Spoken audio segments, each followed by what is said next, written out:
안녕하세요. 고양이톡톡 수의사 김태엽입니다. 고양이가 나이 들어갈수록 점점 차분해지고 얌전해진다 라고 느끼기도 하시죠. 점점 나이가 먹을수록 움직임도 줄고 잠도 많이 자고 이런 걸 보면 우리는 고양이들이 늙었구나 그냥 받아들이기가 쉽거든요. 그런데 이런 생각이 고양이를 더 늙게 만들 수도 있습니다. 최근에 프랑스에서 노령묘 441마리를 대상으로 연구를 했었는데요. 연구 데이터를 보면 확실히 고양이들이 나이 들어가면서 여러 가지 변화가 생기는 것을 알 수 있습니다. 우리가 쉽게 예상하듯이 고양이들의 움직임이나 활력이 떨어지는 이런 모습을 볼 수가 있었는데요. 그런데 중요한 건 이런 고양이들의 변화보다 우리가 먼저 포기해버리는 것들이 생각보다 많다는 겁니다. 다시 말해서 고양이들이 힘들긴 해도 이걸 싫어하는 게 아니라 하려는 마음이 있는데 우리가 그 기회를 미리 차단하고 있는 걸 수도 있다는 거죠. 이 데이터들을 보면 실제로 고양이들이 나이가 들면서 신체 능력이 떨어지긴 합니다. 이 논문에 따르면 15세 이상의 슈퍼 시니어들의 51.4%가 허약 상태입니다. 그리고 좀 더 충격적인 건 이 연령대 고양이들의 47% 이상이 이미 일상에서 심각한 통증을 느끼고 있다는 거예요. 우리가 가장 먼저 알아차릴 수 있는 신호가 그루밍인데요. 8살에서 10살 정도의 고양이는 96% 정도가 그루밍을 잘 한다고 해요. 그런데 15살이 넘으면 63%로 이 비율이 쭉 떨어집니다. 특히 등 쪽이나 엉덩이 그루밍 잘 안 해서 막 털 엉키고 생식기 주변을 막 지저분해지는 애들 있잖아요. 이런 고양이들이 귀찮아서 안 하는 게 아니라 실은 아파서 그루밍을 제대로 하지 않을 가능성이 훨씬 높다는 거죠. 허리랑 관절이 아프니까 몸을 잘 못 구부리는 겁니다. 이런 게 보호자님과의 상호작용에도 변화를 가져오거든요. 고양이들이 우리한테 와서 손에 콩 하고 이렇게 머리 부딪히는 헤드버팅 있잖아요. 이게 8살 때는 86%의 고양이들이 하던 행동인데 15살이 넘으면 67%로 줄어듭니다. 사람이 집에 왔을 때 마중 나가는 행동도 유의미하게 감소한다고 하는데요. 왜 그럴까요? 마음이 식어서가 아닙니다. 고양이들이 머리를 이렇게 부딪힐 때 가해지는 압박, 그리고 집사를 마중 나가기 위해서 몸을 일으켜서 나가는 것 자체가 통증을 유발하기 때문일 가능성이 매우 높습니다. 저도 나이가 엄청 많은 건 아니지만 40 넘어서 편하게 있다가 이렇게 움직이려고 할 때 몸이 점점 뻐근해지는 걸 느끼거든요. 저도 이런데 굉장히 고령의 고양이들은 얼마나 불편하겠어요. 근데 고양이들이 이 아픈 거를 쩔뚝거리거나 소리 지르는 식으로 잘 표현을 하지 않습니다. 어떤 걸 하지 않는 식으로, 어떤 행동이 줄어드는 식으로 표현을 하거든요. 그래서 우리를 반기는 게 줄어들고 헤드번팅 같이 우리한테 상호작용을 요구하는 그런 행동들이 줄어들었다면 우리가 싫어진 게 아니라 고양이들이 몸이 불편해졌구나 라고 우리가 알아차려주는 것이 중요합니다.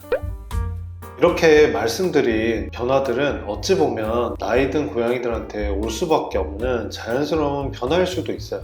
하지만 그렇다고 해서 고양이들이 본성적인 욕구 자체가 줄어드는 건 아닙니다. 고양이의 습성 자체가 바뀌는 건 아니에요. 그래서 우리가 가장 많이 하는 실수가 이제 우리 고양이 늙었네, 좀 편하게 해줘야겠다, 어차피 이런 거 쓰지도 않네, 그러면서 환경에 있는 자극 요소를 다 치워버리는 겁니다. 논문을 보면요, 나이 든 고양이한테 푸드 퍼즐을 제공해주는 비율이 크게 감소하는 걸 볼 수가 있거든요. 8살 고양이는 36% 정도가 푸드 퍼즐을 제공받았는데 15살이 넘으면 15%로 크게 줄어들었습니다. 그리고 캣닙이나 맛다따비 같이 후각 자극해주는 요소들 있죠. 이것도 제공률이 54%에서 35%로 줄어듭니다. 근데 사실 이렇게 늙어서 아프고 힘들까봐, 그리고 흥미가 좀 떨어진다는 이유로 이런 자극 요소들을 치워버리면 그게 오히려 고양이의 뇌를 더 빨리 늙게 할 수 있습니다. 나이 들수록 어떤 인지적인 자극이 없으면 인지 기능이 더 빠르게 감소하고 심지어 근력의 저하까지도 가져올 수 있다고 합니다. 진짜로 무기력한 노령묘가 돼버리는 거예요. 그래서 몸이 좀 불편해 보이더라도 자극 요소를 유지를 해줘야 됩니다. 난이도를 낮춰야지 자극 자체를 없애면 안 된다는 거죠.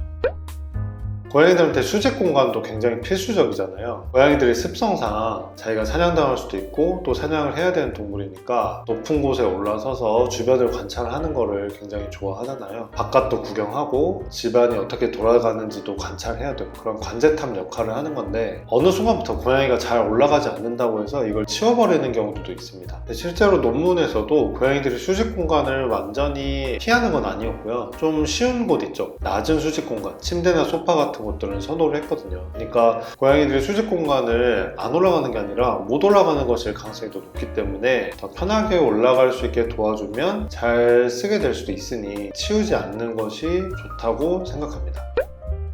그러면 고양이의 뇌가 빨리 늙지 않게 하려면 어떻게 해야 될까요? 첫 번째, 짧고 낮은 강도로 놀아주세요. 어렸을 때처럼 미친 듯이 뛰지 않는다고 해서 놀이를 안 해주는 것보다는 최소 하루에 한 번 5분 정도 놀이 기회를 주세요. 그래서 고양이들이 장난감을 이렇게 숨어서 지켜보고 덮치는 과정까지도 모두 사냥 과정이기 때문에 뛰지 않는다고 해서 바로 장난감을 치우기보다는 그런 과정을 좀 기다려 주시는 게 좋습니다. 그렇게 해서 고양이들이 더 좋아하면 더 자주 해주시면 되고요.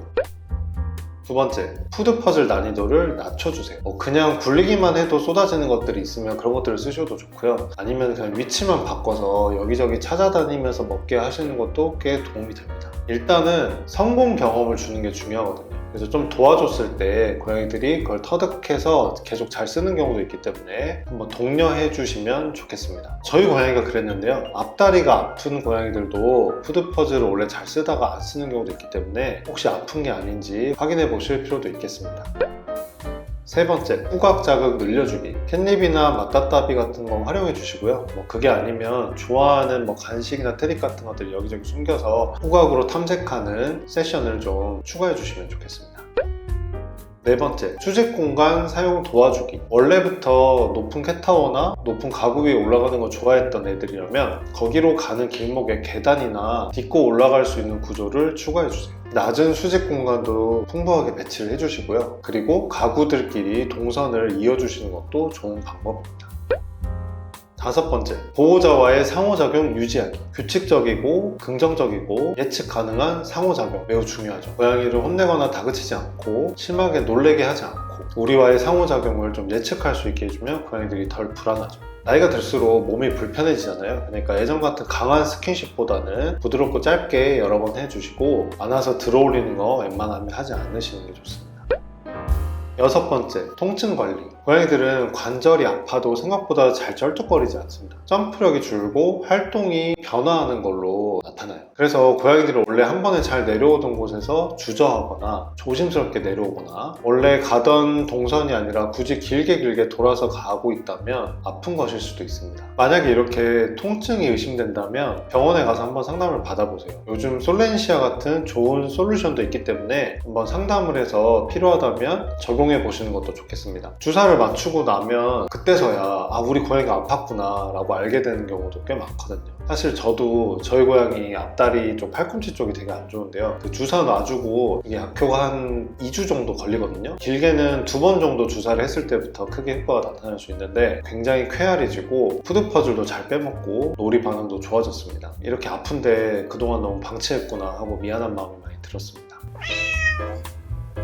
오늘은 최신 연구를 바탕으로 우리가 고양이들을 더 늙게 만들어 버릴 수 있는 몇 가지에 대해서 말씀을 드렸는데요. 고양이들이 나이가 들면 확실히 예전 같지는 않습니다. 하지만 우리도 생각해보면 몸이 늙어가지 사실 마음마저 늙는 건 아니라고 생각을 하거든요. 고양이들도 우리와 비슷하다고 생각을 해주시고 단지 몸이 불편해서 못하고 있는 경우가 많으니까 고양이들이 그것을 좀 더 쉽게 할 수 있도록 도와주고 병원에서 상의하셔서 적절한 진통 치료를 잘 해주시면 고양이들의 삶의 질이 굉장히 많이 올라갈 겁니다. 앞서 말씀드렸던 것처럼 15살이 넘어간 고양이들은 사실 거의 절반 정도가 어떤 통증을 가지고 있을 가능성이 높다고 하니까요. 병원에서 꾸준히 체크 받아보시고 편하게 해줄 수 있는 부분들은 꼭 해주셨으면 좋겠습니다. 궁금한 점은 댓글로 남겨주시고요. 오늘도 끝까지 봐주셔서 감사합니다. 다음 영상에서 뵐게요. 안녕.